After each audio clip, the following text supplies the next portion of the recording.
ওগো আল্লাহর নবী, আমি ছিলাম অসুস্থ বকরি, আপনাকে দেখার সাথে সাথে আল্লাহ আমাকে সুস্থ করে দিছে। এবার অসুস্থ বকরি আল্লাহর নবীর দিকে হেঁটে হেঁটে আসতেছেন। আল্লাহর নবী বসছেন, বকরিটা এসে আল্লাহ রসুলের কানের সাথে তার মুখ লাগায়া এবার বকরি আল্লাহ রসুলের সাথে কথা বলতেছে। সব দৃশ্য উম্মে মাবাদ ঘর থেকে দেখতেছেন। বকরি কান্না করে আর বলে, ওগো নবীজি, এতদিন আমি অসুস্থ ছিলাম, আমার মালিক আমাকে খাবার দেয় না, মরুভূমিতে নিয়ে যায় না, আদর করে না, অসুস্থ হওয়ার কারণে আমি বাচ্চা দিতে পারি না, দুধ দিতে পারি না। আজকে আপনাকে দেখার পরে আল্লাহ আমাকে সুস্থ করে দিছে, আপনার বরকতে আল্লাহ আমাকে সুস্থ করে দিছে। আল্লাহু আকবার। এবার বকরি বলতেছেন, ওগো নবী, আপনি আমাকে দোয়া করে দেন আমি যাতে চিরজীবন সুস্থ থাকি। আল্লাহ নবী বকরিকে দোয়া করে দিলেন। নবীজি বকরিকে ডাক দিয়ে বলে, শোনো, আমি তোমার থেকে একটু দুধ দহন করব, দুধ দোয়াবো, তুমি কি অনুমতি দিবে কিনা? সুবহানাল্লাহ। এই কথা বলার সাথে সাথে বকরি তার দুইটা পা দুই দিকে দিয়ে স্তনটা বের করে দিছে। আল্লাহ নবী বিসমিল্লাহ বলে বকরির স্তনে হাত দেওয়ার সাথে সাথে স্তন দুধে ভরপুর হয়ে গেছে। জোরে বলেন সুবহানাল্লাহ। এবার বকরি ডাক দিয়া বলে, গো আল্লাহর নবী রাহমাতুল লিল আলামিন, তাড়াতাড়ি করে আমার থেকে দুধ দহন করেন, আমি আর দুধের ভার নিতে পারি না। আল্লাহর নবী এবার দুধ দহন করতেছে। দুধ দোয়াতে দোয়াতে একেবারে বিশাল পাত্র ভরে গেছে। এবার পাত্র ভরার পরে আল্লাহর নবী আবু বকরকে ডাক দেয়া বলে, আবু বকর, আপনি পান করেন। সাইয়েদনা আবু বকর বলে, না, আপনি আগে পান করেন। আল্লাহর নবী বলে, না, আপনি আগে পান করেন। সাইয়েদনা আবু বকর বলে, না, আপনি আগে পান করেন। আল্লাহর নবী সাইয়েদনা আবু বকরকে দুধ পান করালেন। এবার আল্লাহর নবী নিজে দুধ পান করলেন। জিজ্ঞেস করলেন, আবু বকর, দেখেন তো দুধের অবস্থা কেমন? সাইয়েদনা আবু বকর বলে, গো আল্লাহর নবী, আপনি তো বরকতের নবী, দুধ যেমন আছে তেমনই ছিল, এক ফোঁটাও কমে নাই। এবার আল্লাহর নবী বলে, যান, দুধের পাত্রটা উম্মে মাবাদকে দিয়ে আসেন।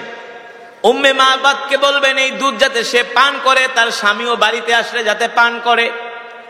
এবার এক পাত্র দুধ উম্মে মাবাদকে দিয়া সাইয়েদনা আবু বকর বলে, উম্মে মাবাদ, আমরা আমাদের সফরের উদ্দেশ্যে বের হয়ে গেলাম। আবার তারা মদিনার উদ্দেশ্যে যাত্রা শুরু করলেন। মক্কার কাফেরেরা, আল্লাহ নবীর উপর এমন কোন নির্যাতন নাই, জুলুম নাই, মক্কার কাফেরেরা করে নাই। আল্লাহর নবী মক্কার যুবকদের মাঝে কোরআনের দাওয়াত পৌঁছে দিয়েছেন। মক্কার ঘরে ঘরে কোরআনের দাওয়াত পৌঁছে দিয়েছেন। আল্লাহ নবীর কোরআনের দাওয়াত পেয়ে মক্কার যুবকেরা দিকে দিকে কালেমা পড়ে মুসলমান হয়ে যাচ্ছে। জোরে বলেন সুবহানাল্লাহ। এই বিষয়টা আবু জেহেলদের কাছে ভালো লাগে না, আবু লাহাবদের কাছে ভালো লাগে না, ওলীদ ইবনে মুগীরার কাছে এই বিষয়টা ভালো লাগে না। তারা ষড়যন্ত্র শুরু করে দিল, আসো আসো মুহাম্মদের কোরআনের দাওয়াত বন্ধ করে দিতে হবে। যদি মুহাম্মদের কোরআনের দাওয়াত বন্ধ করে না দেই, আর কিছুদিন পরে আমাদের ক্ষমতা মক্কায় থাকবে না, এমনকি মক্কার সব মানুষগুলো মুহাম্মদের পক্ষে চলে যাবে। ঠিক কিনা বলে? কারণ মুহাম্মদের চরিত্রের মতো এত সুন্দর চরিত্রবান মানুষ মক্কার জমিনে একজনও নাই। ঠিক কিনা বলেন মুসলমান? এবার আল্লাহর নবী, বিশ্ব নবী রাহমাতুল লিল আলামিন মক্কার জমিনে কোরআনের দাওয়াত দেন। আবু জেহেল, আবু লাহাব, উতবা, সাইবা কোনোভাবেই আল্লাহর রাসূলকে কোরআনের দাওয়াত থেকে বিরত রাখতে পারে না। কোনোভাবেই তারা ষড়যন্ত্র করে আল্লাহর নবীকে কোরআনের দাওয়াত থেকে দূরে সরাতে পারে না।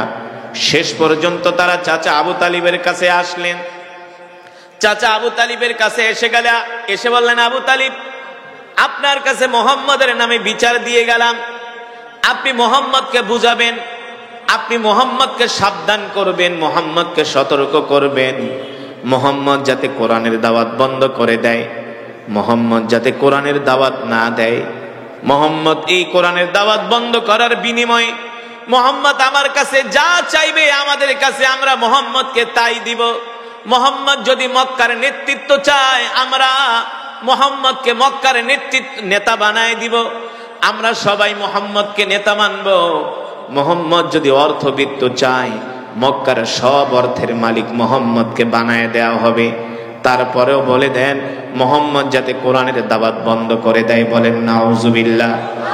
তৃতীয় নম্বরে তারা আর একটা অপশন দিয়ে গেল, এ আবু তালিব মোহাম্মদকে বলে দিবেন যদি মোহাম্মদ কোরআনের দাওয়াত বন্ধ করে দেয়, এর বিনিময়ে যদি মোহাম্মদ মক্কার সুন্দরী রমণীদেরকে চায়, আমরা মোহাম্মদের ঘরে মক্কার সব সুন্দরী রমণীদেরকে ঢুকাই দিয়াবো, বলেন নাউজুবিল্লাহ। মোহাম্মদের ঘরে মক্কার সব সুন্দরী রমণীরা প্রবেশ করবে, তারপরেও যাতে মোহাম্মদ কোরআনের দাওয়াত বন্ধ করে দেয়, বলেন নাউজুবিল্লাহ। চাচা আবু তালিব বলল ঠিক আছে আবু জেহেল যেতে পারো, রাত্রবেলা ভাতিজা বাড়িতে আসুক, আমি ভাতিজার সাথে আলাপ আলোচনা করে তোমাদেরকে জানাবো। যখন আবু জেহেলের দল চলে যায়, আবু লাহাব ছিলেন বদ মেজাজি মানুষ। কি মেজাজি? বদ মেজাজি কিছু নেতা আছে না, হারামজাদা টাইপের আছে না? বদ মেজাজি কিছু নেতা আছে যারা আলেমদেরকে দেখতে পারে না, কথা বলে না। বদ মেজাজি কিছু নেতা আছে যারা কোরআনের কথা শুনতে পারে না। বদ মেজাজি কিছু নেতা আছে কোরআনের কথা শুনলে যাদের শরীরে আগুন জ্বলে। এমন নেতা বাংলাদেশে আছে কি আছে না? জোরে বলে। ওরা হলো আবু লাহাবদের উত্তরসূরি। আবু লাহাব ছিলেন সবচেয়ে বদ মেজাজি, সবচেয়ে বড় হারামজাদা, বুঝেন না? আবু লাহাব যাওয়ার সময় বলে, আবু তালেব বইলা গেলাম, শেষবারের মতো মোহাম্মদকে সতর্ক করে দিও, যদি মোহাম্মদ কোরআনের দাওয়াত বন্ধ না করে আমরা মোহাম্মদকে জীবনের তরে শেষ করে দিব, বলেন নাউজুবিল্লাহ। এই কথা শোনার পরে চাচা আবু তালিব বলে, আবু লাহাব তুমি কি আমাকে চেনো না? আমার শরীরে কার রক্ত? আবু লাহাব আমার সামনে ভাতিজা মোহাম্মদকে এত বড় থ্রেট দাও, এত বড় সাহস তোমাকে কে দিয়েছে? গেট আউট, আমার বাড়ি থেকে বের হয়ে যাও। মুসলমান চাচা আবু তালিব যতদিন পর্যন্ত বেঁচে ছিলেন আল্লাহর নবীকে মক্কার কাফের একটা গালি দেওয়ারও সাহস পায় নাই। গালি তো দূরের কথা, আল্লাহর নবীর দিকে চোখ তুলে তাকানোর সাহস পায় নাই। চাচা আবু তালিব ছিলেন আল্লাহ রসুলের জন্য একটা শক্ত খুঁটি। কি ছিলেন? আল্লাহ রসুলের জন্য চাচা আবু তালিব ছিলেন একটা শক্ত খুঁটি। চাচা আবু তালিব ওদেরকে ধমকায়া বাড়ি থেকে বের করে দিলেন। চাচা আবু তালিব ওদেরকে ধমকায়া বাড়ি থেকে বের করে দিলেন।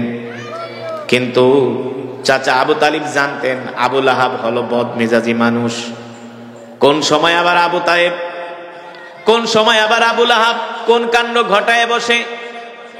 আল্লাহর নবী যখন রাত্রবেলা বাড়িতে আসলেন, আল্লাহর নবী যখন রাত্রবেলা বাড়িতে আসলেন, চাচা আবু তালিব ডাক দিলেন, ভাতিজা এদিকে আসো, আজকে বিকাল বেলা সন্ধ্যার সময় আমার বাড়িতে মক্কার একদল বড় বড় নেতারা আসছে।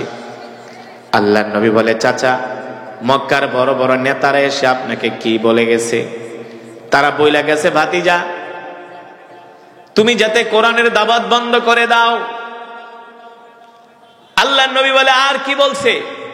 বলছে, ভাতিজা ওরা তোমাকে 3টা প্রস্তাব দিয়ে গেছে। কয়টা প্রস্তাব?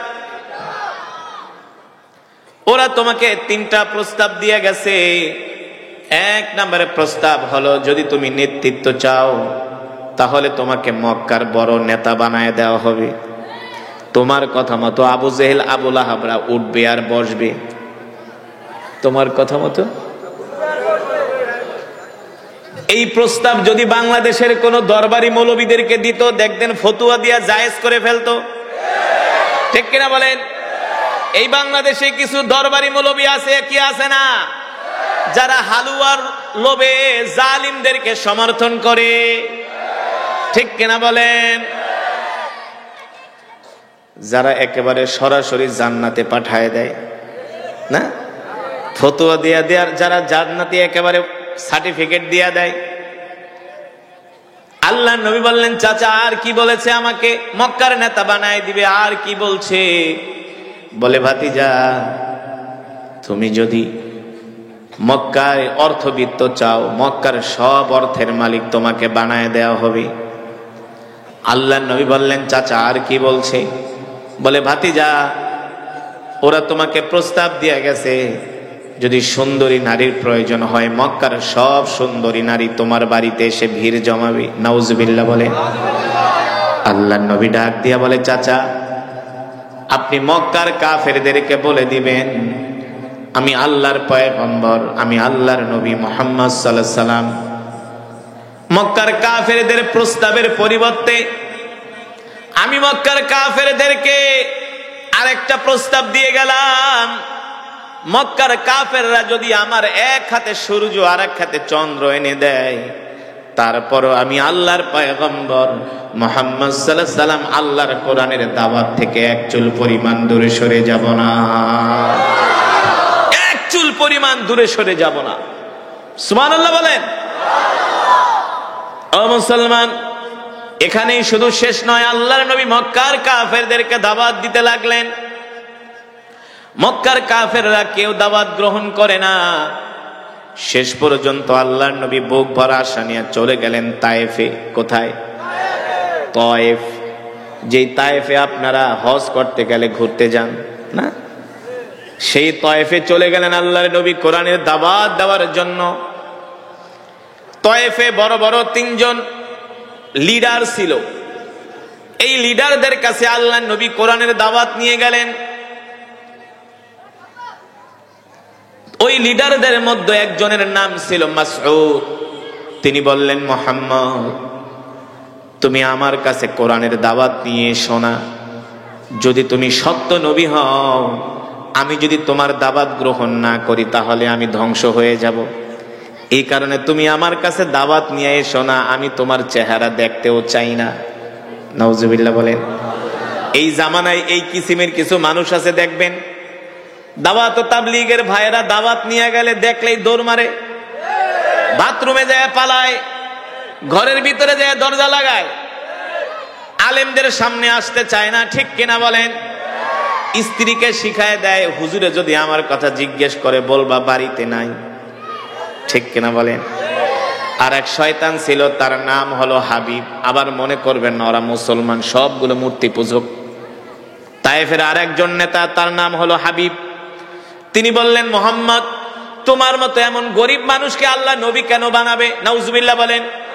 মক্কায় এত ধনী ধনী মানুষ থাকতে তোমার মতো গরিব মানুষকে আল্লাহ কেন নবী বানাবে?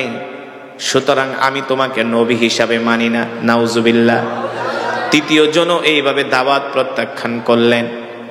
আল্লাহর নবীকে, আল্লাহর নবীর শুধু দাওয়াত তারা প্রত্যাখ্যান করলেন না, আল্লাহর নবীকে তায়েফের যুবকদেরকে লেলিয়ে দিলেন, শিখায় দিলেন, এই যে যুবককে দেখতেছো, এই যুবককে তোমরা পাথর মারো, যে যত বেশি পাথর মারতে পারবা তাকে তত পুরস্কার দেওয়া হবে। জোরে বলেন নাউজুবিল্লাহ। হুয়া মাজনুন, এই যুবক হলো একটা পাগল। নাউজুবিল্লাহ। এই যুবক হলো একটা জাদুকর। এই যুবককে যত বেশি পাথর মারতে পারবা তাকে তত বড় পুরস্কার দেওয়া হবে। নাউজুবিল্লাহ। এ মুসলমান যুবক বন্ধুরা, এই কোরআনের দাওয়াত দেওয়ার কারণে আল্লাহর নবীকে মক্কার কাফেরেরা 1 মাইল 2 মাইল, তায়েফের কাফেরা 3 মাইল না 5 মাইল রাস্তা আল্লাহর নবীকে দৌড়াইছে আর পাগলের মতো পাথর মেরেছে। নাউজুবিল্লাহ। এক একটা পাথরের আঘাতে আল্লাহর নবীর শরীর ক্ষত বিক্ষত হয়ে গেছে। আল্লাহর নবীর রক্তে জামা মোবারক ভিজে গেছে। শুধু এখানে শেষ নয়, এক দুষ্ট কাফের এসে বলে, মুহাম্মদ তুমি যেই পাও দিয়া হেঁটে হেঁটে তায়েফে এসেছো, এই পা শেষ করে দিব, আর যাতে কোনোদিন তায়েফে আসতে না পারো। এই কথা বলে আল্লাহর নবী রাহমাতুল লিল আলামিনের ডান পা মোবারকে একটা পাথর মেরেছে। আল্লাহর নবী দাঁড়ানো অবস্থায় ছিল, দাঁড়ানো থেকে আল্লাহর নবী জমিনে পড়ে গেছে। রক্তে আল্লাহর নবীর জুতা পর্যন্ত ভিজে গেছে। সাথে ছিলেন যায়েদ রাদিয়াল্লাহু তাআলা আনহু। আল্লাহর নবী ডাক দিলেন, যায়েদ আমাকে ধরো। যায়েদ রাদিয়াল্লাহু তাআলা আনহু আল্লাহর নবীকে ধরলেন। আর আল্লাহর নবী খুঁড়িয়ে খুঁড়িয়ে তায়েফের ময়দানে হাঁটতেছে। বুঝেন নাই? খুঁড়িয়ে খুঁড়িয়ে আল্লাহর নবী তায়েফের ময়দানে হাঁটতেছে। আল্লাহর নবী বললেন, যায়েদ আমাকে কোনো এক জায়গায় নিয়ে বসাও, একটা ছাওয়ার ভিতরে বসাও, একটা গাছের নিচে বসাও, আমি আর পারতেছি না। আল্লাহ নবীকে যখন একটা গাছের নিচে নিয়ে বসালেন, ওই জায়গাটা ছিল একটা আঙ্গুরের বাগান। কিসের বাগান? ওই বাগানের মালিকের নাম হলো উতবা। নাম শুনছেন? এই উতবা হলো মক্কার মানুষ, তার বাগান হলো তয়েফে।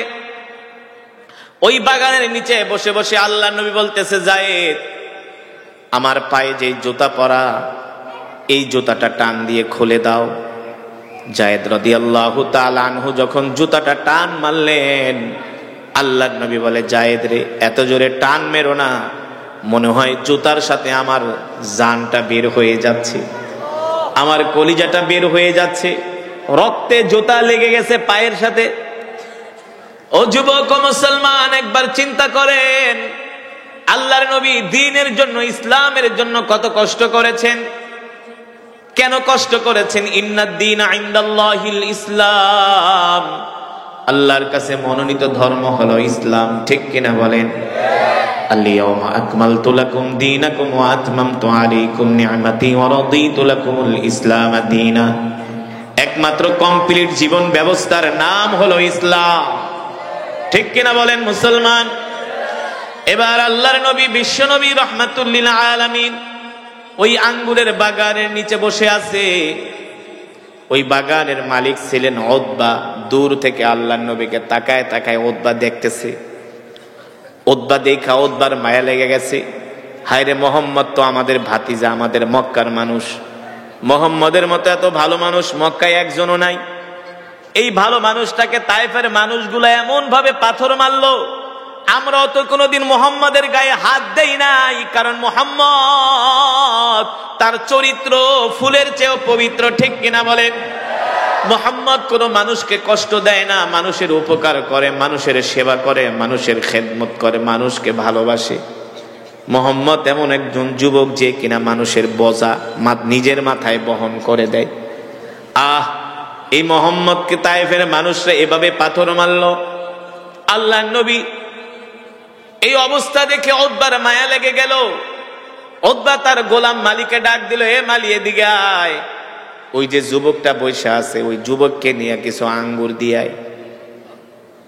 উতবার গোলাম মালি যখন এক পেয়ালা আঙ্গুর নিয়ে আল্লাহ রসুলের কাছে আসলেন, আল্লাহর নবী 3 দিন পর্যন্ত কিছু খান না। 3 দিন পর্যন্ত আল্লাহর নবী কিছু খায় নাই। প্রচন্ড ক্লান্ত, পরিশ্রান্ত, পিপাসার্ত, ক্ষুধার্ত আল্লাহ রসুল একটা আঙ্গুর আল্লাহর নবী হাতে নিয়ে বিসমিল্লাহ বলে মুখে দিলেন। বিসমিল্লাহ বলার সাথে সাথে উতবার গোলাম মালি বলতেছে, মিন আইনা জিতা, কোত্থেকে আসছেন আপনি? আল্লাহ রসুল বলতেছেন, জিনা মিনাল মক্কা, আমি মক্কা থেকে আসছি। এবার মালি বলে, সত্যি করে বলেন আপনার নাম কি? আল্লাহর নবী বলে, আমার নাম হলো মুহাম্মদ ইবনে আব্দুল্লাহ।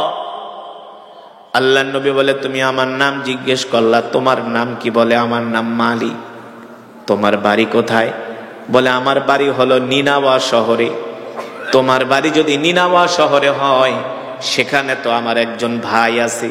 বলে, আপনার ভাইয়ের নাম কি? বলে, আমার ভাইয়ের নাম হলো ইউনুস বাত্তা আলাইহিস সালাম। সুবহানাল্লাহ বলেন। ওই গোলাম ডাক দিয়া বলল, আপনি ইউনুসকে কিভাবে চিনেন? ইউনুস আলাইহিস সালাম, সে তো আল্লাহর নবী, সে তো আল্লাহর পয়গম্বর। আল্লাহর নবী বলে, ইউনুস আলাইহিস সালাম ও নবী, আমিও নবী। জোরে বলেন সুবহানাল্লাহ। এই কথা বলার পরে উতবার গোলাম আল্লাহর নবীর দিকে তাকায় বলে, তাহলে আপনি কি শেষ জামানার পয়গম্বর? বলে, আমি হলাম শেষ জামানার নবী, আমার পরে আর কোন নবী আসবে না। আল্লাহু আকবার। এই কথা শোনার পরে উতবার গোলাম মালি আল্লাহ রসুলের কপাল মোবারক একটা চুমু দিলেন, আর হাত 2খানা বাড়ায় দিয়া বললেন, ওগো আল্লাহর নবী, আমি শুনেছি শেষ জামানায় একজন নবীর আবির্ভাব ঘটবে, যার নাম হবে মুহাম্মদ ইবনে আব্দুল্লাহ। তিনি মক্কা থেকে কালেমার দাওয়াত দেওয়ার জন্য তায়েফে আসবে, আর আমি আপনাকে পাওয়ার জন্যই আঙ্গুরের বাগানে গোলামি করতেছি। আপনি আর দেরি করবেন না, এখনই আমাকে কালেমা পড়ায় মুসলমান বানায় দেন। জোরে বলেন সুবহানাল্লাহ। উতবার গোলাম মালিকে কালেমা পড়ে মুসলমান বানিয়ে দেওয়া হলো। উতবার গোলাম মুসলমান হয়ে গেছে। এবার উতবা ডাক দিছে, এই এদিকে, ওই যুবকের সাথে এত কথা কি বলস? বললে আপনার সমস্যা কি? কই যুবক হলো একটা পাগল, নাউজুবিল্লাহ। ওই যুবক হলো একটা জাদুকর, মানুষকে দেখলেই মুহূর্তের মধ্যে জাদু করে ফেলে, তোকেও জাদু করবে। উদ্বার গোলাম বলে, একটু আগে না আপনি বললেন সে ভালো মানুষ, এখন আবার পাগল বলতেছেন, কারণ কি? পাগল বলার কারণ হলো, যদি উদ্বার গোলাম কালেমা পড়ে মুসলমান হয়ে যায় তাহলে সবকিছু ফাঁস হয়ে যাবে, ঠিক কিনা বলেন? উদ্বার গোলাম ডাক দিয়া বলে, মনিব, আপনি যাকে পাগল বলতেছেন আসলে সে পাগল না, আপনি হলেন পাগল, আপনি হলেন মিথ্যাবাদী, আর সে হলো আল্লাহর নবী। জোরে বলেন সুবহানাল্লাহ। সে হলেন আল্লাহর নবী, কোনো সন্দেহ নাই। আল্লাহু আকবার। এবার আল্লাহর নবী উদ্বার গোলাম মালিকে কালেমা পড়ায় মুসলমান বানায় দিলেন। আল্লাহর নবী রাহমাতুল লিল আলামিন আবার তিনি তয়েফ থেকে মক্কায় চলে আসলেন। মক্কার কিছু নেতারা আল্লাহ রসুলকে আবার মক্কায় নিয়ে গেলেন। আল্লাহ নবী সেখানে কালেমার দাওয়াত দেন। আবার মক্কার কাফেরেরা আল্লাহ রসুলের উপরে অত্যাচার করেন, জুলুম করেন, নির্যাতন করেন। এতটাই জুলুমের মাত্রা, নির্যাতনের মাত্রা বাড়িয়ে দেওয়া হয়েছে, এতটাই জুলুমের মাত্রা আল্লাহ রসুলের উপরে বাড়িয়ে দেওয়া হয়েছে। আল্লাহ তাআলা ডাক দিয়ে বললেন, হাবিব, এই মক্কায় থাকা আপনার জন্য এখন আর নিরাপদ না, আপনি মক্কা থেকে হিজরত করে মদিনায় চলে যাবেন, যে কোনো সময় নির্দেশ আসতে পারে। আল্লাহু আকবার। আল্লাহ নবী হযরত আবু বকরকে বললেন, আবু বকর রেডি থাকবেন, যে কোনো সময় হিজরতের ডাক আসতে পারে। সাইয়েদনা আবু বকর রেডি থাকলেন, হিজরতের ডাক চলে আসলো। সাইয়েদনা আবু বকর সহ আল্লাহ নবীকে নিয়ে মক্কা থেকে মদিনায় হিজরত শুরু করে দিলেন। সাইয়েদনা আবু বকর বলেন, মক্কা থেকে মদিনার দূরত্ব হলো 550 কিলোমিটার। এটা তো এখনকার রাস্তা, কিন্তু 1450 বছর আগে 550 হবে না, 1500 কিলোমিটার হবে। কারণ ওই সময় কোনো আধুনিক রাস্তাঘাট ছিল না। ছিল? ওই সময় কোনো আধুনিক রাস্তাঘাট ছিল না, ওই সময় কোনো প্লেন ছিল না, কোনো দামি গাড়ি ছিল না, ট্রেন ছিল না, প্রাইভেট কার ছিল না, বাস ছিল না, ঠিক কিনা বলেন? উটের পিঠে চড়ে, ঘোড়ার পিঠে চড়ে, পায়ে হেঁটে মক্কা থেকে আল্লাহ রসুল মদিনার দিকে হিজরত শুরু করে দিলেন। সাইয়েদনা আবু বকর বলে, আল্লাহর নবীকে আমি সাথে নিয়ে যাচ্ছি। আল্লাহর নবী অসুস্থ হয়ে গেছেন, টায়ার্ড হয়ে গেছেন। আমি আল্লাহর নবীকে রাহমাতুল লিল আলামিনকে দেখলাম প্রচন্ড রৌদ্রের মধ্যে, একে তো সূর্যের তাপ, আর একে তো মরুভূমির উত্তপ্ত বালুগুলো গরম হয়ে গেছে, পাথরগুলো গরম হয়ে গেছে। আল্লাহর নবী যখন উত্তপ্ত পাথরের উপরে পাড়া দেয়, সাথে সাথে আল্লাহর নবীর বরকতে পাথর তুলার মতো নরম হয়ে যায়। শক্ত পাথর, গরম পাথর তুলার মতো নরম শীতল হয়ে যায়। আল্লাহর নবী ডাক দিয়া বলে, পাথর নরম হয়ে যাও। কারণ কি? কারণ কি? পাথরগুলো বলে, কেন নরম হব না? আপনি কি মনে করছেন আমরা আপনাকে চিনি নাই? আপনি শুধু মানুষের নবী না, আপনি আমাদের নবী। শুধু পাথর নরম হয় না, আল্লাহ নবীকে দেখা পাথরগুলো সালাম দেয়, গাছগুলো আল্লাহ নবীকে সালাম দেয়। মরুভূমির প্রত্যেকটা বৃক্ষরাজি আল্লাহ নবীকে দেখা চিনতে পারে। আকাশের মেঘমালা আল্লাহ নবীকে ছায়া দেয়। সুবহানাল্লাহ বলে।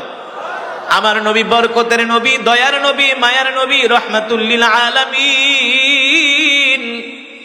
যাকে দেখে আকাশের মেঘমালা পর্যন্ত ছায়া দেয়, যার আঙ্গুলের ইশারায় আকাশের চাঁদ দ্বিখণ্ডিত হয়ে যায়, ঠিক কিনা বলেন?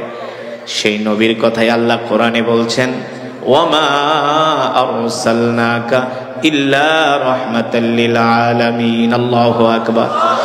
ওগো নবী, আমি আল্লাহ আপনাকে সমগ্র বিশ্ববাসীর জন্য রহমত করে পাঠাইছি। আল্লাহু আকবার।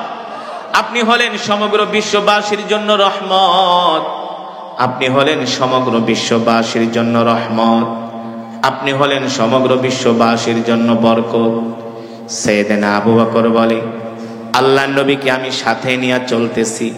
নবীজি ক্লান্ত হয়ে গেলেন। আমি আল্লাহর নবীকে আমার কোলে তুলে নিলাম। এবার আমি পাথরের উপরে পাড়া দেই, পাথরগুলো নরম হয়ে যায়। কিছুক্ষণ আল্লাহর নবী আমার কোলে থাকলেন। আল্লাহর নবীকে আমি আমার কোল থেকে নামিয়ে দিলাম। এবার আমি এক পাথরে পাড়া দিই, পাথর আর আগের মতো নরম হয় না। আমার আর বুঝতে বাকি রইল না আল্লাহ রসুল আমার কোলে ওঠার কারণে পাথর নরম হয়ে গিয়েছে, ঠিক কিনা বলে? এটা আল্লাহ নবীর বরকত, সুবহানাল্লাহ বলেন। সেই নবীর উম্মত আমরা না, যেই নবীকে গাছ চিনেছে, যেই নবীকে বনের পশু পর্যন্ত চিনেছে, ঠিক কিনা বলেন? শুধু এখানে শেষ নয় রে বাবা। সাইয়েদনা আবু বকর বলে, আল্লাহর নবী সফর করতে করতে ক্লান্ত হয়ে গেছে, আল্লাহর নবীর প্রচন্ড ক্ষুধা লেগেছে। নবীজি ডাক দিয়া বলে, আবু বকর আপনার কাছে কোনো খাবার দাবার আছে কিনা? সাইয়েদনা আবু বকর বলে, ওগো আল্লাহর নবী, খাবার দাবার যা এনেছিলাম সব শেষ হয়ে গেছে, কোনো পানি আছে কিনা? সাইয়েদনা আবু বকর বলে, ওগো আল্লাহর নবী, পানি ঠানি যা এনেছিলাম সব শেষ হয়ে গেছে। সাইয়েদনা আবু বকর বলেন, আল্লাহর নবী আমার কাছে খাবার চেয়েছেন, নবীজিকে খাবার দিতে পারবো না, এর চাইতে কষ্টের কিছু হতে পারে না? পারে? আল্লাহ রসুলের পিপাসা লেগেছে। সাইয়েদনা আবু বকর বলে, আল্লাহর নবীকে আমি পানি খেতে দিতে পারবো না, খাবার খেতে দিতে পারবো না, এর চেয়ে আমার কাছে কষ্টের কিছু হতে পারে না। আল্লাহর নবী ডাক দিয়া বলে, আবু বকর যদি কোনো খাবার না থাকে, পানি না থাকে, দেখেন তো মরুভূমির মধ্যে কোনো ঘর বাড়ি দেখা যায় কিনা। আমি চিন্তা করলাম, বিশাল এই মরুভূমি, কয়েকশো কিলোমিটারের মধ্যে কোনো বাড়িঘর নাই, এইখানে বাড়িঘর কোথায় পাবো? আল্লাহর নবী রাহমাতুল লিল আলামিন তার পবিত্র জবান মুবারক দিয়া এই কথা বলার সাথে সাথে সাইয়েদনা আবু বকর দেখেন মরুভূমির মধ্যে একটা ঘর দেখা যায়। কি দেখা যায়? একটা ঘর দেখা যায়। সাইয়েদনা আবু বকর আল্লাহর নবীকে ডাক দিয়ে বলো, ওগো নবীজি, ওই যে মরুভূমির মধ্যে একটা ঘর দেখা যায়। আল্লাহর নবী বলে, আবু বকর চলেন আমরা ওই বাড়িতে যাইয়া বিশ্রাম নিব, ওই বাড়িতে যাই আমরা মেহমানদারি গ্রহণ করব। এবার আল্লাহর নবীকে হাত ধরে ধরে সাইয়েদনা আবু বকর রাদিয়াল্লাহু তাআলা আনহু ওই বাড়ির দিকে নিয়ে যাচ্ছেন। হাঁটতে হাঁটতে যখন বাড়ির সামনে গেলেন, যে দেখেন ঘরের ভিতর থেকে দরজা লাগানো। সাইয়েদনা আবু বকর ঘরের দরজার সামনে যায়া নক করলেন, ইফতাহিল বাব, ইফতাহিল বাব, দরজা খোলো, কে আছো ঘরের ভিতরে? একবার, দুইবার, তিনবার বলার পরে দরজা খোলে না। চতুর্থবার ঘর থেকে একটা মৃদু কণ্ঠে আওয়াজ আসলো, কে গো তোমরা কোত্থেকে আসছো? কি তোমাদের পরিচয়? বলে, আমরা মক্কা থেকে আসছি, মদিনায় যাব। জিনা মিনাল মক্কা ইলাল মদিনা, আমরা দুইজন মুসাফির তোমার বাড়িতে আসছি। শোনো, আমরা দুইজন পথিক, ঘরের দরজাটা খোলো, যদি তোমার ঘরে কোনো খাবার থাকে মুসাফিরদেরকে একটু মেহমানদারি করাও, মুসাফিরদেরকে একটু খাবার দাও। ভিতরে থেকে আওয়াজ আসলো, আনা ফাকিরুন জিদ্দান, নাহনু ফাকিরুন জিদ্দান, আমরা গরিব মানুষ, কোত্থেকে আমরা খাবার পাবো? হয়তোবা তোমরা আমার পরিচয় জানো না, আমাদের পরিচয় জানলে আমাদের কাছ থেকে তোমরা খাবার চাইতা না। আমার স্বামীর নাম হলো আবু মাবাদ, তিনি বকরি চড়ানোর জন্য মাঠে চলে গেছে। আমার নাম হলো উম্মে মাবাদ, আমাকে ঘরে রেখে গেছে। আমার স্বামী পানির যে মশক সেটা সাথে নিয়ে গেছে, আসার সময় মরুভূমির কূপ থেকে পানি নিয়ে আসবি। আর আমাদের খাবার দাবার হলো, আমরা গাছ থেকে কিছু খেজুর পারি, আর আমরা বকরির দুধ আর কিছু সামান্য খাবার খেয়ে আমরা জীবন কাটাই। আমাদের ঘর বাড়ি দেখেই তো বুঝতেছো আমরা গরিব মানুষ। এবার সাইয়েদনা আবু বকর বলে, তাহলে একটু পানি ঠানি দাও। বলে, পানিও নাই, খাবারও নাই, পানিও নাই। আল্লাহর নবী বলে, আবু বকর ওদের কাছে খাবারও নাই, পানিও নাই, একটা কাজ করেন, উম্মে মাবাদের ঘরের সামনে একটা বকরি বাঁধা। কি বাঁধা? উম্মে মাবাদ থেকে অনুমতি আনেন, ওই বকরি থেকে আমরা দুধ দহন করে দুইজনে পান করি। বুঝেন নাই? ওই বকরি থেকে আমরা দুধ দহন করে দুধ দয়া দুইজনে পান করে তৃষ্ণা নিবারণ করি।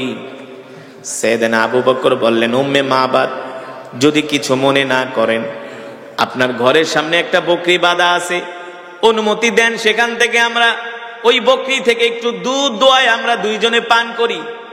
উম্মে মাবা ডাক দিয়া বলে, পথিক আপনি হয়তো বা জানেন না, ঘরের সামনে যেই বকরি বাঁধা, এই বকরিটা হলো একটা অসুস্থ বকরি, হাঁটতে পারে না, চলতে পারে না, প্রতিবন্ধী। এই কারণে তাকে ঘাস খাওয়ানোর জন্য মাঠেও নিয়ে যাওয়া হয় না।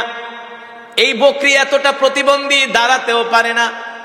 আল্লাহর নবী ডাক দিয়া বলে, আবু বকর আপনি শুধু উম্মে মাবাদ থেকে অনুমতি আনেন, দুধ দোয়ানোর দায়িত্ব আমার। জোরে বলেন সুবহানাল্লাহ। সাইয়েদনা আবু বকরের ইয়াকিন আর বিশ্বাস হলো, আল্লাহর নবী যেহেতু বলছেন নিশ্চয়ই অসুস্থ বকরি থেকে দুধ বের, কারণ নবী হলেন রহমতের নবী, কথা কেনা, নবী হলেন বরকতের নবী, ঠিক কিনা বলেন?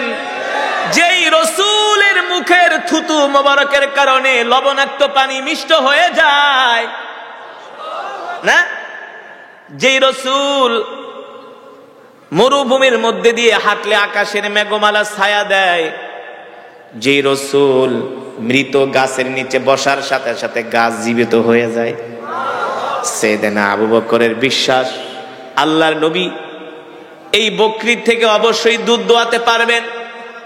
কিন্তু যিনি মহিলা, তিনি তো আর জানেন না তার বাড়িতে কে আসছে, জানে? তিনি তো আর নবীর পরিচয় জানেন না। সাইয়েদনা আবু বকর রাদিয়াল্লাহু তাআলা আনহু একবার, দুইবার, তিনবার অনুমতি চাওয়ার পরে মহিলা রাগ করছে। কি করছে? এই পথিক বোঝো না, অসুস্থ বকরি, বারবার বলি দুধ দিবে না, বোঝো না আমার কথা?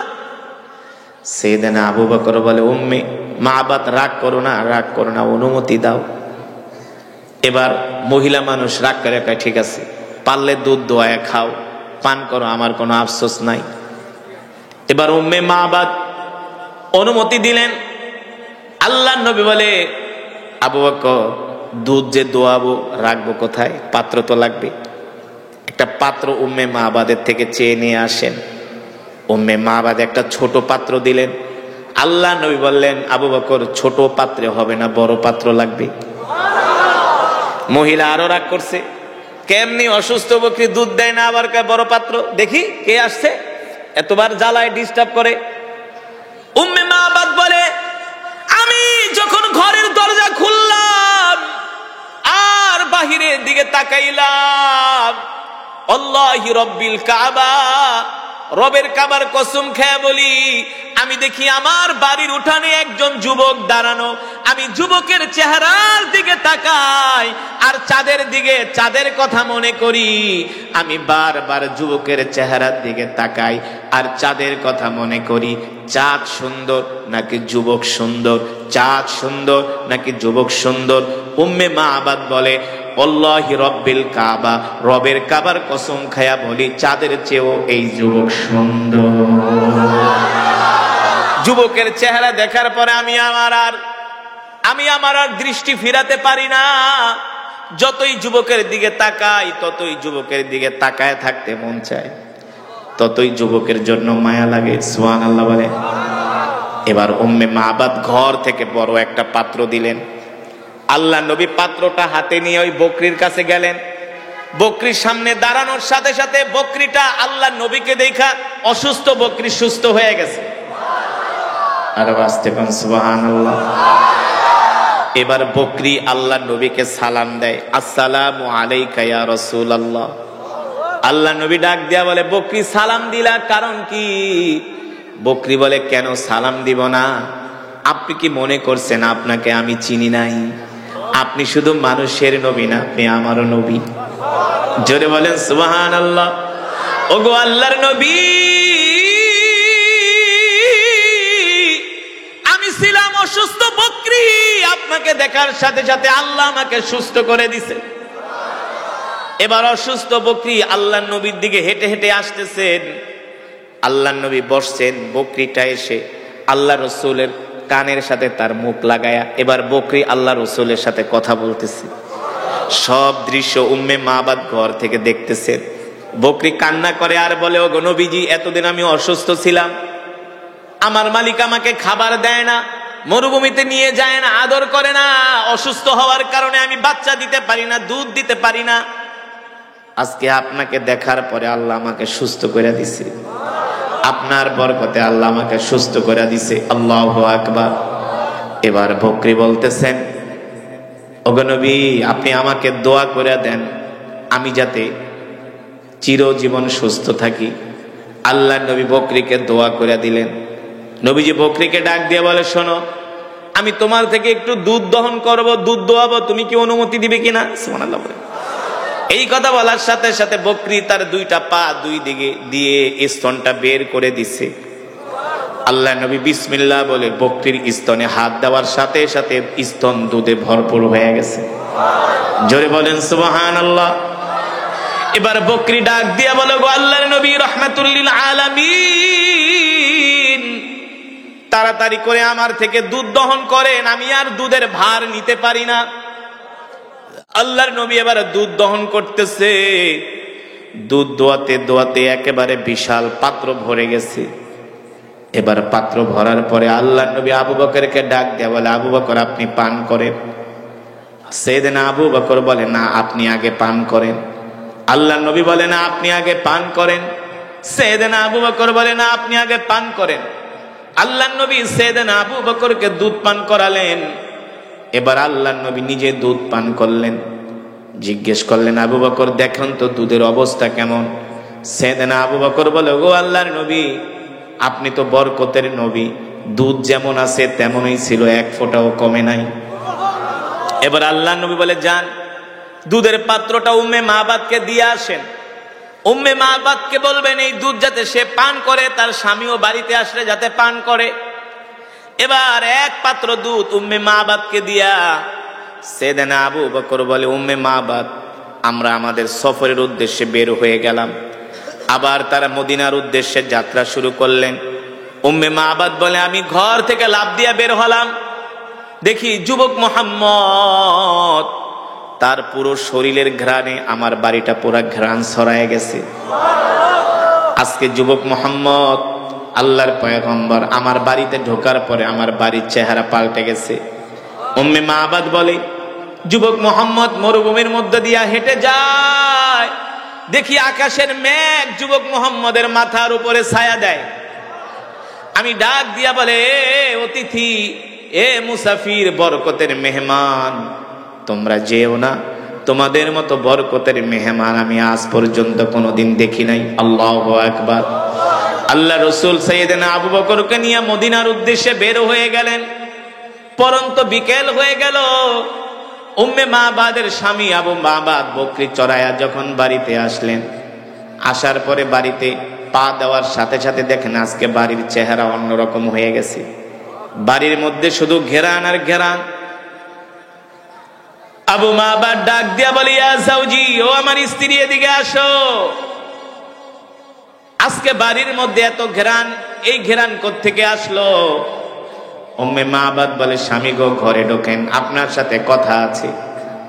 আপনি যখন বাড়ি থেকে বের হয়ে গেছেন, দুপুরবেলা আমাদের বাড়িতে দুইজন মানুষ আসছে, একজন যুবক, এত সুন্দর চেহারা গো স্বামী, যার চেহারা দেখলে নজর ফিরাইতে মন চায় না। আমি বলি, যার চেহারা চাঁদের চেয়েও সুন্দর, যার চুলগুলো এত সুন্দর, নাক চোখ গুলো এত সুন্দর যুবক আমি আজ পর্যন্ত কোনোদিন দেখি নাই। ওগো স্বামী, শুধু এখানেই শেষ নয়, ওই যুবক যখন আমাদের বাড়িতে ঢুকছে, তাকে দেখার সাথে সাথে আমাদের অসুস্থ বকরিটা সুস্থ হয়ে গেছে। এবার দেখে অসুস্থ বকরি সুস্থ হয়ে গেছে। বলে, স্বামী গো, শুধু অসুস্থ বকরি সুস্থ হয় না, এই অসুস্থ বকরি থেকে দুধ দোয়াইছে। আল্লাহু আকবার। এক পাত্র দুধ আমাদেরকে হাদিয়া দিয়ে গেছে। আবু মাবাদ ডাইকা বলে, স্ত্রী কোন দিকে গেছে? বলে, যুবক দুইজন এই দিকে গেছে, একজন যুবক আর একজন একটু বৃদ্ধ। এবার আবু মাবাদ ডাইকা বলে, স্ত্রী রে, আমাদের বাড়িতে আজকে যিনি এসেছিলেন তিনি দুনিয়ার কোন সাধারণ মানুষ নন, তিনি হলেন আখিরি পয়গম্বর মুহাম্মদুর রাসূলুল্লাহ সাল্লাল্লাহু আলাইহি ওয়াসাল্লাম। আল্লাহু আকবার।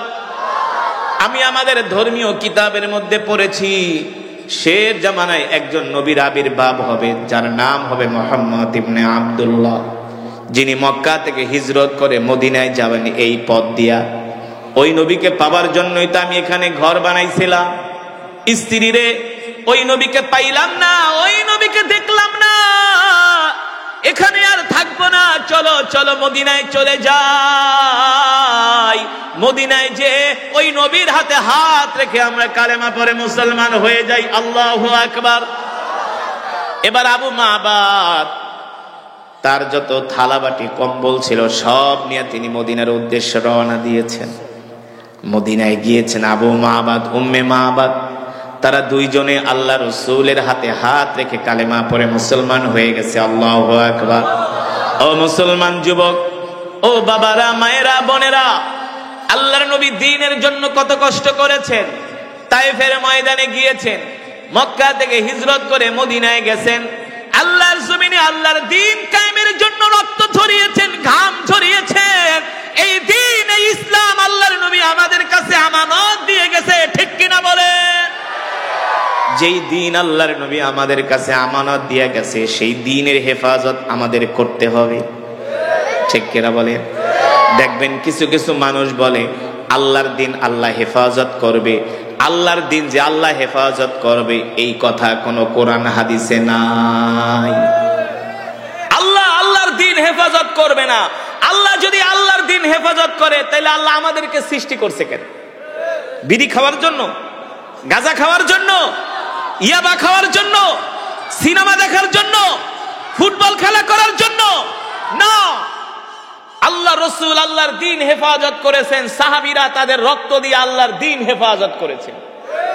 আমরা সেই বিশ্ব নবীর শিষ্য, আমরাও আমাদের রক্ত দিয়া, আমরাও আমাদের জান, আমাদের মাল দিয়া আল্লাহর জমিনে আমরা আল্লাহর দিন হেফাজত করব, ঠিক কিনা বলেন? কে কে রাজি আছেন? হাত উঠে আল্লাহকে দেখান। লিল্লাহে তাকবীর, লিল্লাহে তাকবীর। আল কোরআনের আলো, আল হাদিসের আলো, তোমার নেতা আমার নেতা বিশ্ব নবী মুস্তাফা। মাশাআল্লাহ, হাত নামান, আল্লাহ কবুল করুন বলি আমিন। মুসলমান, এই দিন আল্লাহ রসুল আমাদের কাছে আমানত দিয়ে গেছেন। এই দিন হেফাজত হবে কিসের মাধ্যমে? এই দিন হেফাজত হবে এই ওয়াজ মাহফিলের মাধ্যমে। আপনারা দিন শিখবেন, দিন মানবেন। এই যে কোরআনের কালেকশন আমি করি না ভাইজান, সরি, কালেকশন করার বক্তা আমি না, কালেকশন করার অন্য বক্তা আছে। আল্লাহর জমিনে আল্লাহর দিন হেফাজত করার জন্য আল্লাহ তাআলা পয়গম্বর পাঠিয়েছেন, আল্লাহ তাআলা নবী রাসূল পাঠিয়েছেন। আলেম ওলামারা তাদের জান দিয়া, তাদের মাল দিয়া তারা আল্লাহর জমিনে আল্লাহর দিন হেফাজত করতেছেন, ঠিক কিনা বলেন? আলেমরা যে জেল খেটেছেন কিসের জন্য? ক্ষমতার জন্য? কখনো নয়। যারা এই দেশে সরকার পরিচালনা করেছিলেন তারা হারাম একটা জিনিসকে তারা হালাল করার, অবৈধ জিনিসকে তারা বৈধতা দেওয়ার চেষ্টা করেছিলেন, ঠিক কিনা বলেন? অবৈধ জিনিসকে তারা বৈধতা দেওয়ার চেষ্টা করেছিলেন। ইসলামে ভাস্কর্য, মূর্তি বানানো হারাম, তারা সেটাকে বৈধতা দিতে চেয়েছিলেন, ঠিক কিনা বলেন? যদি ভাস্কর্য আলেমরা সমর্থন করে তাহলে তো প্রতি মোড়ে মোড়ে ভাস্কর্য হবে। এতে করে আল্লাহর দিন, যেই মূর্তির বিরুদ্ধে আল্লাহ রসুল মক্কায় এসেছিলেন, ঠিক কিনা বলেন, সেই মূর্তিকেই কিছু মানুষ প্রতিষ্ঠা করতে চেয়েছিল। আলেম ওলামারা সেই মূর্তির বিরুদ্ধে সোচ্চার হওয়ার কারণে, মূর্তির বিরুদ্ধে কথা বলার কারণে তাদেরকে জেলে যেতে হয়েছে, ঠিক না? তাদেরকে জেলে যেতে হয়েছে। সুতরাং আল্লাহর বান্দারা, আমরা জীবনে যতদিন বাঁচব আমরা ইসলামের পক্ষে থাকব, দ্বীনের পক্ষে থাকব, ইনশাআল্লাহ। রাজি আছেন? আমরা 5 ওয়াক্ত নামাজ জামাতের সাথে আদায় করব, ইনশাআল্লাহ। রাজি আছেন? কয় ওয়াক্ত নামাজ? 5 ওয়াক্ত নামাজ। আল্লাহ রসুলের সুন্নাহগুলো আমরা মানব, আল্লাহ রসুলের সুন্নতগুলো আমরা খুঁজে খুঁজে আমাদের জীবনে বাস্তবায়িত করব, ইনশাআল্লাহ। আল্লাহ তাআলা আমাদের সকলকে তৌফিক দান করুন। এই মাহফিল, এই মাজমাকে আল্লাহ তাআলা কিয়ামত পর্যন্ত কবুল করুন বলে আমিন। আজকের এই মাহফিলকে আল্লাহ তাআলা নাজাতের জারিয়া হিসাবে কবুল করুন বলে আমিন। আজ থেকে 5 ওয়াক্ত নামাজ পড়বেন তো? কে কে পড়বেন না হাত ওঠান। আমি কি বলেছি? কে কে পড়বেন না? জজবাত के साथ मगर हुश रखना चाहिए, জজবার সাথে হুশও থাকতে হবে। ঠিক কিনা বলেন? কে কে পাঁচ ওয়াক্ত নামাজ পড়বেন হাত উঠে আল্লাহকে দেখান। লিল্লাহে তাকবীর। হাত সোজা করেন, এভাবে করেন, বলেন আল্লাহ।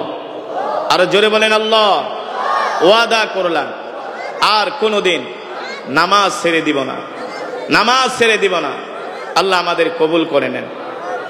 أنفسنا ومن سيئات أعمالنا من يهده الله فلا مضل له ومن يضلله فلا هادي له ونشهد أن لا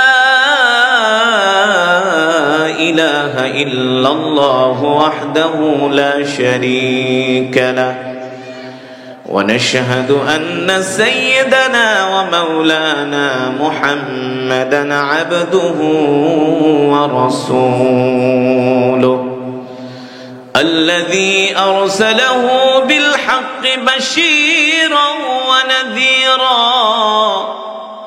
وداعيا إلى الله بإذنه وسراجا منيرا أما بعد সকলেই পড়ুন أعوذ بالله من الشيطان الرجيم আরো মহব্বতে بسم الله الرحمن الرحيم وما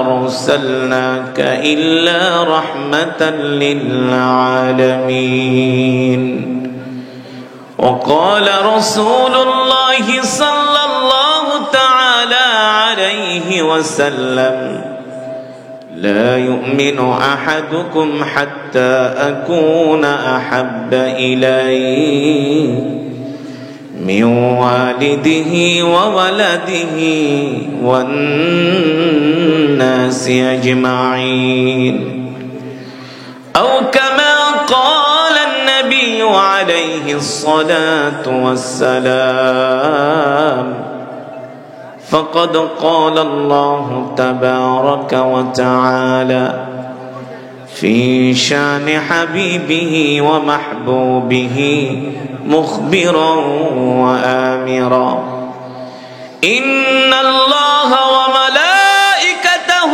يصلون على النبي يا أيها الذين آمنوا صلوا عليه وسلموا تسليما मोहब्बते प्यारे नबी जी शाने दुरूद पढ़ी दुरूद इब्राहिम आवाज करे राजी आछे आवाज करे अल्लाहुम्मा सल्लि अला मुहम्मद व अला आलि मुहम्मद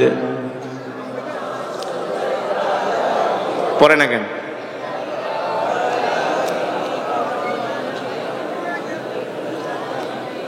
এতগুলো মানুষ দুরূদ শরীফ পড়লেন, এত ক্ষীণ আওয়াজ। আগে শোনেন, দুরূদ পড়তে হবে মহব্বতের সাথে। মহব্বত বোঝেন তো? ভালোবাসা নিয়ে, আবেগ নিয়ে, হৃদয়ের সবটুকু ভালোবাসা উজাড় করে দিয়ে, আল্লাহ তাআলার দেয়া কণ্ঠ দিয়ে প্যারা নবীজির শানে দুরূদ পড়তে হবে। আমরা কি জান্নাতে আল্লাহর রসুলের সাথে থাকতে চাই? জোরে বলেন, জোরে বলেন। আল্লাহ রসুলের সাথে জান্নাতে থাকতে চান? আল্লাহ রসুল বলে, উম্মত যদি তোমরা জান্নাতে আমার সাথে থাকতে চাও তাহলে দুনিয়াতে আমার নামে বেশি করে দুরূদ পড়ো। জোরে বলেন সুবহানাল্লাহ। আল্লাহ রসুলের নামে একবার দুরূদ পড়লে আল্লাহ তাআলা সাথে সাথে 10টা গুনাহ মাফ করে দেয়। কয়টা গুনাহ? কয়টা গুনাহ? জান্নাতে যাওয়ার জন্য আল্লাহ তাআলা 10 কদম রাস্তা আগায় দেয়। দুরূদ এমন একটি ইবাদত, এমন একটি আমল, বলেন। সম্মানিত বন্ধুদের উদ্দেশ্যে বলছি, প্যান্ডেলটা যেহেতু ভরে গেছে বসার সমস্যা হচ্ছে, যাদের শারীরিক সমস্যা নাই তারা উত্তর গেট দিয়ে মসজিদে যাইতে পারবেন।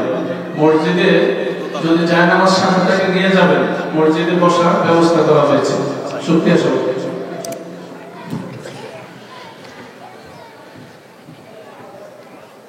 যেটা বলছিলাম, দুরূদ এমন একটি ইবাদত, এমন একটি আমল। আচ্ছা বলুন, এই পৃথিবীর মালিক কে? আপনাকে আমাকে সৃষ্টি করেছেন কে? পাহাড় পর্বত, আসমান জমিন, নদী নালা কার সৃষ্টি? আল্লাহ তাআলা। এই পাশের মানুষ বলে না কেন? এদিকের মানুষ চুপ করে আছে। না, অ্যাটেনশন থাকতে হবে, খেয়াল রাখতে হবে, হুঁশ নিয়ে বয়ান শুনতে হবে, ঠিক কিনা বলেন? তাহলে বলুন, সব কিছুর মালিক আল্লাহ সুবহানাহু ওয়া তাআলা, যিনি রাজাধিরাজ, বিশাল এই সাম্রাজ্যের মালিক আল্লাহ তাআলা। যে যত বেশি আল্লাহ বলে ডাক দেয়, তার ইমানের পাওয়ার তত বেশি, তার সাথে আল্লাহ তাআলার সম্পর্ক তত বেশি। আর যে আল্লাহ তাআলার নাম শুনলে আল্লাহর নাম নিতে চায় না, ওইটা হলো ইবলিস, শয়তানের খালাতো ভাই। শয়তান ওর মুখ চাইপা ধরে যে বলিস না, আল্লাহর নাম বলিস না, ঠিক কিনা বলেন? শয়তান বলে না না, আল্লাহর নাম বললে তো তুই ইমানদার হয়ে যাবি, চুপচাপ থাক, হুজুর যা বলে এক কান দিয়ে শুনবি আর এক কান দিয়ে না, এটার কোনো সুযোগ। যেটা বলছিলাম, এই পৃথিবীর মালিক আল্লাহ তাআলা, তার কি কোনো ইবাদত করার দরকার আছে? আছে। কারণ তার ইবাদত করার জন্য তো আল্লাহ তাআলা আমাদেরকে সৃষ্টি করেছে, অসংখ্য অগণিত মাখলুক সৃষ্টি করেছেন, এমনকি আল্লাহ তাআলা ফেরেশতাকুল সৃষ্টি করেছেন, ঠিক কিনা বলেন? তার গুণকীর্তন, তার তাসবিহ পাঠ করার জন্য। ওয়া ইম মিন শাইইন ইল্লা ইউসাব্বিহু বিহামদিহি ওয়ালাকিন লা তাফকাহুনা তাসবিহাহুম। আল্লাহ তাআলা বলেন নবী, আর একটু ঢিলে কমান। আল্লাহ তাআলা বলেন নবী, আমি আমার তাসবিহ পাঠ করার জন্য অগণিত মাখলুক সৃষ্টি করেছি, অগণিত ফেরেশতা সৃষ্টি করেছি, যারা সদা সর্বদা আমার প্রশংসা করে, ঠিক কিনা বলেন? দেখবেন সকালবেলা মৌমাছি চিনেন তো, এক জায়গার থেকে আর এক জায়গায় ওরে আর ভন ভন করে, আসলে সে ভন ভন করে না, সে আল্লাহর জিকির করে। বুঝতে পেরেছেন? সকালবেলা পাখিগুলো ওরে কিচির মিচির ডাকে না, তারা আল্লাহর জিকির করে। শুধু মানুষই ঘুমায় থাকে, ঠিক কিনা বলেন? সেই আসমানের মালিক, জমিনের মালিক রব ডাক দিয়া বলছেন, ইন্নাল্লাহা ওয়া মালাইকাতাহু ইউসাল্লুনা আলান নবী। নবী, আপনি এমন একজন হাবিব, এমন একজন পয়গম্বর, আপনার নামে দুরূদ শুধু আপনার উম্মতরাই পড়ে না, আপনার নামে দুরূদ শুধু ফেরেশতারাই পড়ে না, স্বয়ং আমি আল্লাহ নিজে আপনার নামে দুরূদ পড়ি। আল্লাহ রাসূলের নামে কে দুরূদ পড়েন? জোরে বলেন, কে দুরূদ পড়েন? যদি আল্লাহ তাআলা রাসূলের শানে দুরূদ পড়তে পারে, আপনি আমি কি হয়ে গেছি? আসলে আমরা অনেকে জানি না, ঠিক কিনা বলেন? অনেকে জানি না। তো আজ থেকে দুরূদের আমল করবেন তো ইনশাআল্লাহ। যে যত বেশি দুরূদ পড়ে সে তত বড় বুজুর্গ, যে যত বেশি দুরূদ পড়ে সে তত বড় আল্লাহওয়ালা। যে দুরূদ পড়ে না সে কখনো আল্লাহওয়ালা হইতে পারে না। যার সাথে দুরূদের সম্পর্ক নাই সে কখনো মুমিন হতে পারে না, ঠিক কিনা বলেন? আপনার সমস্ত ইবাদত কবুল হওয়ার জন্য শর্ত হলো দুরূদ। নামাজের ভিতরে কিন্তু দুরূদ পড়তে হয়, পড়তে হয় না? আত্তাহিয়াতুর পরে কয়টা দুরূদ? দুইটা দুরূদ। কয়টা দুরূদ? দুইটা দুরূদ। জানাজায়ও দুরূদ, ঠিক কিনা বলেন? দুরূদ আর দুরূদ। তো দুরূদ পড়তে হবে আবেগ দিয়ে, মোহাব্বতের সাথে, ভালোবাসার সাথে। রাজি আছেন? আরেকবার পড়েন, আল্লাহুম্মা বারিক আলা মুহাম্মাদ ওয়া আলা আলি মুহাম্মাদ কামা বারাকতা আলা ইব্রাহিম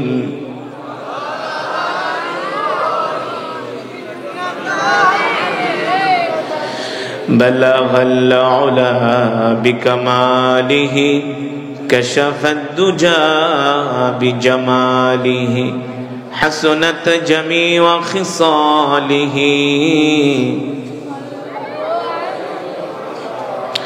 আরবের বুকে মক্কা নগরীতে যেথায় মা আমিনার ঘর, খোদার করুণায় কাউসার হই রহমত ঝরেছে বারংবার। বালাগাল আউলা বিকামালিহি কাশাফাদ দুজা বিজামালিহি হাসুনাত জামিআ।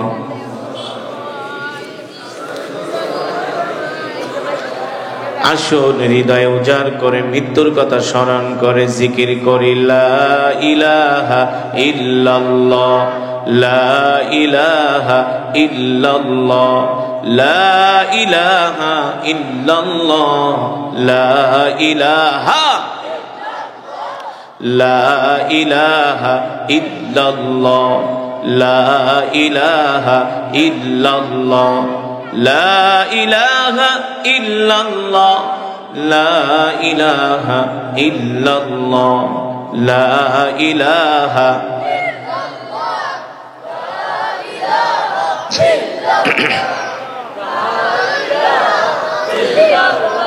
লা ইলাহা ইল্লাল্লাহু মুহাম্মাদুর রাসূলুল্লাহ। মুহাব্বতের সাথে পড়ি সাল্লাল্লাহু।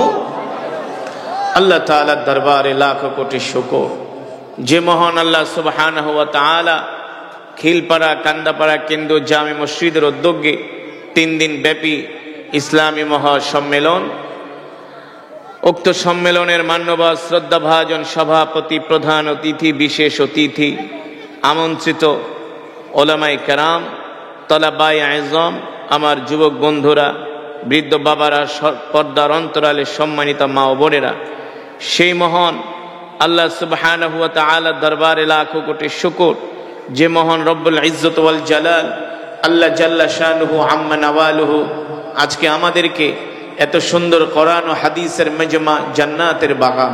এটা কিসের বাগান? এই জান্নাতের বাগানে আল্লাহ তাআলা আপনাকে, আমাকে, আমাদের সকলকে আসার বসার তৌফিক দিয়েছেন, সুযোগ করে দিয়েছেন। এই জন্য আমরা শুকরিয়াতান আদায় করি, পড়ি আলহামদুলিল্লাহ। ইমানদার মুসলমান, আমি আপনাদের সামনে দীর্ঘক্ষণ সময় কোরআনুল কারীম থেকে তেলাওয়াত করেছি, শুনেছেন তো? এই কোরআন আল্লাহর জবানের কালাম। এই কোরআন এমন এক কিতাব, আল্লাহ তাআলা যে কোরআনের কথা বলেছেন, ইন্না নাহনু নাযালনা যিকরা ওয়া ইন্না লাহু লাহাফিজুন। নবী, আমি আল্লাহ আপনার উপর কোরআন নাজিল করেছি, আর এই কোরআন হেফাজত করার দায়িত্ব আমি আল্লাহ আমার নিজ হাতে গ্রহণ করেছি। সুবহানাল্লাহ বলেন। এই কোরআন এমন এক কিতাব, আল্লাহ রসুলের উপরে আল্লাহ তাআলা কোরআন নাজিল করলেন, আর বললেন, নবী আপনি এই কোরআন নিয়ে ঘরে বসে থাকবেন না। ইন্না আনজালনা ইলাইকা যিকরা লিতুবাইয়িনা লিন-নাস। এই কোরআন দিয়ে আপনি মানুষদেরকে দাওয়াত দেন, এই কোরআনের কথা আপনি মানুষদের সামনে বলেন, এই কোরআনের দাওয়াত আপনি মক্কার ঘরে ঘরে পৌঁছে দেন, মক্কার মানুষের কানে কানে এই কোরআনের দাওয়াত পৌঁছে দেন, সারা পৃথিবীময় এই কোরআনের দাওয়াত ছড়িয়ে দেন। আল্লাহ রসুল বিশ্বনবী রহমাতুল্লিল আলামিন এই কোরআনের দাওয়াত দেওয়ার কারণে, এই কোরআনের কথা বলার কারণে মক্কার কাফেররা এমন কোনো নির্যাতন নেই, এমন কোনো জুলুম নেই, এমন কোনো অত্যাচার নেই, এমন কোনো ষড়যন্ত্র নেই, মক্কার কাফেরেরা আমার কলিজার টুকরা রসুলের বিরুদ্ধে করে নাই। ঠিক কিনা বলুন? এত ষড়যন্ত্র চক্রান্ত করেও মক্কার কাফেরেরা আল্লাহ রসুলকে আল্লাহর কোরআনের দাওয়াত থেকে এক চুল পরিমাণ দূরে সরাতে পারে না। ঠিক কিনা বলেন?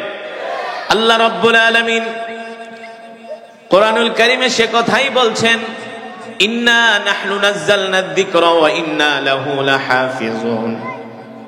ও নবী, আমি আল্লাহ আপনার উপর যে কোরআন নাজিল করেছি, এই কোরআন হেফাজত করার দায়িত্ব আমি আল্লাহ আমার নিজ হাতে গ্রহণ করেছি। সুবহানাল্লাহ বলেন।